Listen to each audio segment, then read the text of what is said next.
रामकृष्ण हरी। आज आम्ही जामनेर नगर परिषद 999 या नगराध्यक्षाच्या उमेदवारीबाबत ही पत्रकार परिषद घेत आहोत। आम्ही बी फॉर्म म्हणजे जोडपत्र 2 यामध्ये संतोष झालटे यांचं 1 नंबरवर नाव टाकलं होतं आणि 2 नंबरवर नाव टाकलेलं तर ज्योत्स्ना सुनील विस्पुते मॅडम यांचं। छाननीमध्ये पहिल्या नंबरचं नाव सिलेक्ट झाल्यानंतर ते पात्र झाल्यानंतर मॅडमचं नाव अपात्र म्हणून घोषित करण्यात आलं।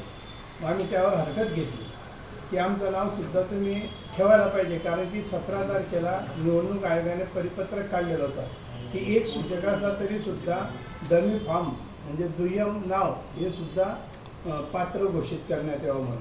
परंतु 18 तारखेला त्यांनी ते सर्क्युलर फिरवलं आणि परत पहिल्यासारखंच 5 सूचकांचं सर्क्युलर काढलं आणि हे नेमकं फॉर्म भरण्याच्या मुदतीनंतर काढलेलं आहे। म्हणून आम्ही त्याच्यावर हरकत घेतली की आम्ही 17च्या परिपत्रकानुसार फॉर्म भरलेला आहे तर आमचा पात्र करण्यात यावा, परंतु निवडणूक निर्णय अधिकाऱ्यांनी मान्य केलं नाही। आणि तसंही जर पाहिलं तर आमचा जो जोडपत्र 2 म्हणजे बी फॉर्म असतो त्यावर सुद्धा 2 नंबरच्या उमेदवाराच्या बाबतीमध्ये तेच म्हटलेलं आहे की पक्षाच्या उमेदवाराचे नामनिर्देशन छाननीमध्ये रद्द झाल्यास अथवा मूळ उमेदवाराने माघार घेतल्यास त्याची जागा घेणाऱ्या पक्षाच्या पर्यायी बदली उमेदवाराचे नाव आणि हे बदली उमेदवार म्हणून आम्ही ज्योत्स्ना विस्पुते यांचं नाव दिलेलं होतं। आणि योगायोग असं झालं की छाननीमध्ये मॅडमचा फॉर्म अपात्र झाला तसं त्यांनी घोषित केला आणि नंतर छाननीनंतर माघारीच्या वेळेला आमचा जो मूळ 1 नंबरचा उमेदवार होता संतोष झालटे त्यांनी माघार घेतली, त्यामुळे ती जागा आमच्या पक्षातर्फे बिनविरोध सुटली। मग आम्ही त्यावर हरकत घेतली की जर संतोष झालटे याचा फॉर्म त्याने माघार घेतलेला आहे तर आमचा 2 नंबरचा फॉर्म हा आमच्या उमेदवार म्हणून घोषित करण्यात यावं, परंतु त्यांनी ते मान्य केलं नाही निवडणूक निर्णय अधिकाऱ्यांनी। आणि शेवटी आम्ही आता न्यायालयीन प्रक्रियेमध्ये जाण्याचा न्यायालयाचा दरवाजा ठोठावण्याचा ठरवलेला आहे। आणि हा एवढा महत्त्वाचा मुद्दा सगळीचकडे दुर्लक्षित झालेला असल्यामुळे मॅडमने आमच्या निदर्शनास आणून दिलं की आपण हा मुद्दा सगळ्या लोकांसमोर आणायला पाहिजे। आणि खरोखर तो महत्त्वाचा मुद्दा आहे की जर कधी पहिल्याने माघार घेतली तर मग दुसरा त्याचा आपोआप अपात्र करता मग तो बिनविरोध सुटेल का, तर त्याच्यावर काही कार्यवाही व्हायलाच पाहिजे। हे तर एक प्रकारे मतदानाचा हक्क हिरावल्यासारखं होणार आहे।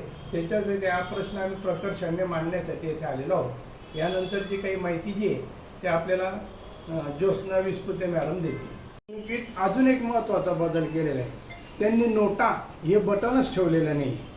म्हणजे जर नोटा राहील असतं तर त्यांना बिनविरोध हे जाहीर करताच आलं नसतं, परंतु त्यांनी जाणीवपूर्वक नोटाचा जो हक्क आहे मतदारांचा तो काढून घेतलेला आहे आणि म्हणून त्यांनी बिनविरोध लोकांचा हे सत्ताधाऱ्यांच्या इशाऱ्यावरच मार्ग मोकळा करून घेतलेला आहे असं आमचं तरी मत आहे। मग नोटा तरी ठेवायलाच पाहिजे होतं त्यांनी आणि अचानक काढलं कसं काय याच्यावर बऱ्याच जणांनी मागणी केली, पण निवडणूक आयोगाने ऐकलं नाही आणि नोटाचा पर्याय काढून टाकलेला आहे। व्हीव्हीपॅट पण नाहीये। हां, व्हीव्हीपॅट पण नाही आहे। मग हाय काय चालू आहे त्यांच्या मनात काय, म्हणजे व्हीव्हीपॅटची मागणी करण्याची सुद्धा त्यांनी सोय ठेवलेली नाही। असे अनेक मुद्दे की जे निवडणूक आयोगाच्या बाबतीत संशय निर्माण करणार आहेत। नमस्कार। जामनेर नगर परिषद निवडणूक 2025 महाविकास आघाडीची मी उमेदवार ज्योत्स्ना विस्पुते।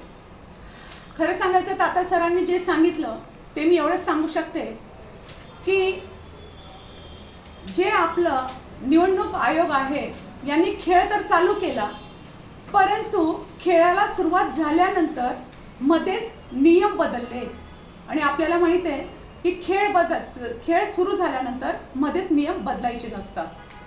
दिनांक 17/11/2025 महाराष्ट्र राज्य निवडणूक आयोग सचिव, बघा मी पद सांगते, सचिव यांचा आदेश नोंदणीकृत राजकीय पक्षाच्या मुख्य उमेदवार तसंच पर्यायी उमेदवार म्हणजे मी होते यांनी प्रत्येकी फक्त 1 सूचकाच्या स्वाक्षरीने नामनिर्देशन पत्र सादर केले असेल व सदर नामनिर्देशन स्वीकारण्याच्या अंतिम दिनांकाच्या दुपारी 3 वाजेपूर्वी सादर केलेल्या जोडपत्रावर व जोडपत्र 2 AB वर दोन्ही म्हणजे मुख्य आणि पर्यायी उमेदवाराची नावे असतील तर अशा दोन्ही उमेदवारांचे नामनिर्देशन पत्र स्वीकारण्यात यावे आणि छाननीनंतर आपण जी नेहमीची कागदपत्र लावायची ती तिथे लावी. परंतु झालं काय, हा निर्णय जो घेताय तुम्ही, हे जे पत्र देताय हे 17 तारखेला, 17 तारीख ही फॉर्म भरण्याची शेवटची तारीख होती. 18 तारीख ही छाननीची तारीख होती. 18 तारखेला आता काय घडलं बघा. दिनांक 18/11/2025 राज्य निवडणूक आयोगाचे उपायुक्त म्हणजे 17चा आदेश देत आहेत ते सचिव आणि 18चा आदेश देत आहेत ते उपायुक्त. अशा दिवशी त्यांनी आदेश दिला की ज्या दिवशी छाननीची प्रक्रिया सुरू झाली, नामनिर्देशन सादर करण्याची अंतिम तारीख 17 नोव्हेंबर की त्यानंतर उमेदवार नामनिर्देशन पत्रात कोणताही बदल करू शकत नाही, तरी सुद्धा 18/11/2025 ला अचानक राज्य निवडणूक आयोग उपायुक्त यांनी आदेश काढला की 17/11/2025 रोजीचे पत्र रद्द करण्यात येत आहे. नोंदणीकृत राजकीय पक्षाच्या वतीने नामनिर्देशन अर्ज सादर केलेल्या डमी, त्यांनी डमी शब्द वापरलाय, आम्ही पर्यायी वापरतोय, उमेदवाराच्या नामनिर्देशात अर्जात एकच सूचक असल्यास छाननी अंती अशा डमी उमेदवाराचा अर्ज बाद करण्यात यावा. डमी उमेदवाराने 5 सूचकांच्या स्वाक्षरीसह नामनिर्देशन अर्ज सादर केला असल्यास त्याचा नामनिर्देशन अर्ज अपक्ष उमेदवार म्हणून पात्र ठरविण्यात यावा. आता मला एक सांगा की 17 तारखेला एका सूचकाची अट, फॉर्म भरण्याची मुदत संपली आणि 18 तारखेला सांगताय, छाननीच्या वेळी सांगताय की 5 सूचक आपणास आणावे लागतील. राज्य निवडणूक आयोगाच्या या गोंधळामुळे कितीतरी उमेदवारांचं राज्यभरात नुकसान झालं नव्हे, हा एक अन्याय आहे. आणि साहजिकच कालपर्यंत राज्यभरातून औरंगाबाद येथे हायकोर्टामध्ये खूप साऱ्या लोकांनी याचिका दाखल केली आहे. आता आमची अपेक्षा अशी आहे, हे कागदोपत्री झालं ठीक आहे, आम्ही आपणास लक्षात आणून देतोय, आम्ही कोर्टात जातोय, आम्ही करणार आहोत, कारण लोकशाही जिवंत ठेवायची आहे. आणि हे जर असं घडणार असेल, राज्य निवडणूक आयोगासारखं एक संसदीय प्रणाली, संविधानाच्या जोरावर चालणारी प्रणाली जर एका तासात, एका रात्रीतून आपले निर्णय बदलवून जो खेळ चाललेला होता, आपल्याला माहिती की जेव्हा एखाद्या खेळाला सुरुवात होते आणि जर तेव्हा एखादा म्हणेल की नाही आता मी खेळाचा नियम मधल्या वेळात बदलवतो, आर यू ऍक्सेप्ट? महाराष्ट्राची जनता हे कदापि सहन करू शकत नाही. म्हणून मी राज्य निवडणूक आयोगाला सुद्धा या व्यासपीठावरून अगदी प्रेमाची आणि म्हणाल तर लोकांची प्रतिनिधी म्हणून विनंती करत आहे की 18 तारखेला आपण जे पत्र काढलंय त्या पत्राला स्थगिती आलीच पाहिजे. कारण तुम्ही आमचे इतके अधिकार घेऊ शकत नाही की एखाद्या उमेदवाराने आपला अर्ज भरावा, सगळी प्रक्रिया करावी, मुदत संपून जावी आणि 18ला येऊन उद्धम म्हणावं की द्या आम्हाला 5. अहो कसे देणार? साधी गोष्ट आहे. त्यांच्यात जर एक वाक्यता नाही, निवडणूक आयोगाचे सचिव आणि उपायुक्त यांच्यामध्ये कोणतीही एक वाक्यता नसेल तर हा आयोग चालतो कसा? हा एक प्रश्नचिन्ह आहे. महाराष्ट्र सरकारला माझी विनंती आहे, सरकार म्हणण्यापेक्षा निवडणूक आयोगाला माझी विनंती आहे की आपण जे काही केलं ते झालं आता, परंतु आपल्या हातात हेच आहे की यात कुणाचं लग्न, म्हणजे त्यांना असं वाटत असेल की आम्ही काय निर्णय घेतला तर मे बी काही प्रणाली बदलेल, काय होणार नाहीये. कारण पहिला जर निघून गेलेला आहे ना तर दुसरा पुढे सरकतोय, दुसरा पुढे सरकणार तर तो उमेदवार पण डिक्लेअर होणार आहे.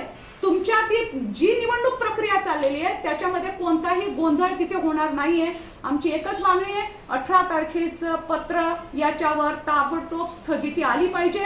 आणि महाराष्ट्रातल्या जनतेला मी हे सांगू इच्छिते की या मुद्द्यावर आपण आलं पाहिजे. आज शरदचंद्रजी पवार साहेब असतील, आदरणीय राहुलजी असतील, आदरणीय उद्धवजी असतील, हे सगळे जण पहिल्यापासून या मुद्द्यावर निवडणूक आयोगाची खूप वर्ष पाहतोय आपण की महाराष्ट्रामध्ये सगळीकडे देशभरात रान उठवत आहेत.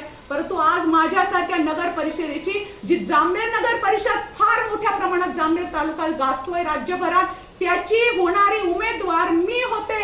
मी माघारी घेतलेली नाहीये, कोणत्याच परिस्थितीत मी माघार घेतलेली नाहीये. परंतु माझ्यावर जो अन्याय झालाय हा राज्यभरातून अनेक लोकांवर झालेला आहे. सो माझी कळकळीची विनंती आहे की सर्व जनतेने अशा वेळी स्वतः रस्त्यावर येऊन हे सगळं थांबवलं पाहिजे. जय हिंद, जय महाराष्ट्र.